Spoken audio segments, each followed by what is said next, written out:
4 چیزیں ہیں جو رزق کو کھینچ کر لاتی ہیں۔ نمبر 1 رات کا قیام، نمبر 2 سحری کے وقت استغفار کرنا، نمبر 3 ہمیشگی کے ساتھ صدقہ کرنا، نمبر 4 پہ دن کے آغاز اور دن کے اختتام پر اللہ کا ذکر کرنا۔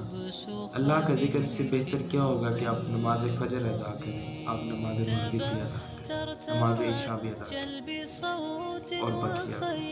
اور 4 چیزیں ہیں جو رزق کو روکتی ہیں، جو رزق میں کمی لاتی ہیں۔ صبح کی نیند، نماز میں کمی، نمبر 3 پہ سستی اور کاہلی کا شکار ہونا، اور نمبر 4 ہے امانت میں خیانت کرنا۔